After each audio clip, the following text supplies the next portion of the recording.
ಬೇಸಿಗೆ ಬಿಸಿಲಿಗೆ ಮಧ್ಯಾಹ್ನದ ಊಟಕ್ಕೆ ಬಿಸಿ ಬಿಸಿ ಅನ್ನದ ಜೊತೆ ತಂಪಾದ ತಂಬುಳಿಯನ್ನು ಹಾಕಿ ಕಲಸಿ ತಿಂತಾ ಇದ್ದರೆ ಆಹಾ ಎಷ್ಟು ಹಿತವಾಗಿರುತ್ತೆ ಗೊತ್ತಾ. ನಾನಿವತ್ತು ಕರಿಬೇವು ತಂಬುಳಿ ಹೇಗೆ ಮಾಡೋದು ಅಂತ ತೋರಿಸ್ತಾ ಇದ್ದೀನಿ. ನಮಸ್ತೆ ವೆಜ್ ರೆಸಿಪೀಸ್ ಆಫ್ ಕರ್ನಾಟಕಕ್ಕೆ ನಿಮಗೆಲ್ರಿಗೂ ಮತ್ತೊಮ್ಮೆ ಸ್ವಾಗತ.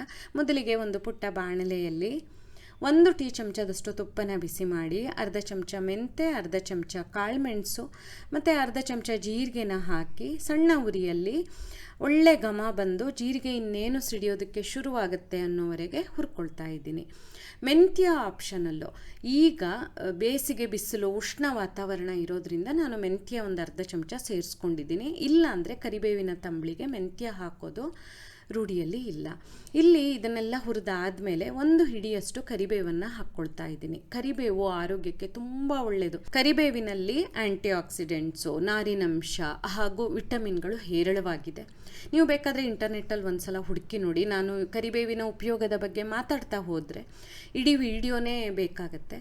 ಇಲ್ಲಿ ಈ ಕರಿಬೇವು ಒಂದು ಸ್ವಲ್ಪ ಗರಿ ಆಗೋವರೆಗೆ ಹುರಿದು ಸ್ಟವನ್ನು ಆಫ್ ಮಾಡಿ ಒಂದು ಮಿಕ್ಸಿ ಜಾರಲ್ಲಿ ಅರ್ಧ ಕಪ್ಪು ಹಸಿ ತೆಂಗಿನ ತುರಿ ಹಾಗೂ ಹುರಿದಿರೋ ಪದಾರ್ಥಗಳನ್ನು ತಗೊಂಡು ಸ್ವಲ್ಪ ನೀರನ್ನು ಸೇರಿಸ್ಕೊಂಡು ನುಣ್ಣಗೆ ರುಬ್ಬುತ್ತಾ ಇದ್ದೀನಿ. ರುಬ್ಬಿ ಆದಮೇಲೆ ಒಂದು ಪಾತ್ರೆಗೆ ಹಾಕ್ಕೊಂಡು ಅದಕ್ಕೆ ಅರ್ಧ ಕಪ್ಪಷ್ಟು ಮೊಸರನ್ನು ಹಾಕಬೇಕು. ಮೊಸರು ಇಲ್ಲ ಅಂದರೆ ಮಜ್ಜಿಗೆ ಬೇಕಾದರೂ ಹಾಕ್ಬೋದು. ಮಜ್ಜಿಗೆ ಆದರೆ 1 ಕಪ್ಪುವರೆಗೂ ಹಾಕ್ಬೋದು. ಆದರೆ ಮೊಸರಾಗಲಿ ಮಜ್ಜಿಗೆ ಆಗಲಿ ಹುಳಿ ಇರೋದು ಬೇಡ. ಜೊತೆಗೆ ಅಗತ್ಯದಷ್ಟು ನೀರನ್ನು ಸಹ ಸೇರಿಸಬೇಕು. ಈ ತಂಬುಳಿ ಸ್ವಲ್ಪ ತೆಳ್ಳಗಿರುತ್ತೆ. ಆನಂತರ ರುಚಿಗೆ ತಕ್ಕಂತೆ ಉಪ್ಪನ್ನು ಸಹ ಸೇರಿಸಿದೆ ನಾನು.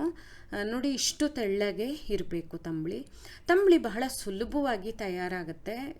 ಯಾರು ಬೇಕಾದರೂ ಸುಲಭವಾಗಿ ಬಗೆ ತಂಬುಳಿನ ಮಾಡ್ಬೋದು. ಕೊನೆಯಲ್ಲಿ ಒಂದು ಒಗ್ಗರಣೆಗೆ ಎಣ್ಣೆ, ಸಾಸಿವೆ, ಒಣಮೆಣಸಿನಕಾಯಿ ಮತ್ತು ಇಂಗನ್ನು ಹಾಕ್ತಾ ಇದ್ದೀನಿ.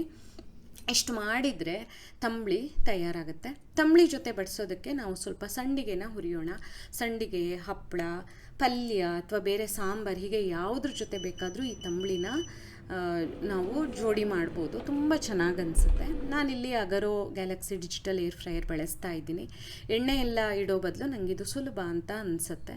ನಾನು ಆಗಲೇ ಹೇಳ್ದಂಗೆ ಈ ತಂಬುಳಿ ಇದೆಯಲ್ಲ, ಇದು ತಂಪಾದ ಹುಳಿ ಅಂತಾರೆ. ಇದನ್ನು ಕುದಿಸೋ ಅವಶ್ಯಕತೆ ಇಲ್ಲ. ಬೇರೆ ರೀತಿ ತಂಬುಳಿನ ಮಾಡ್ಬೋದು.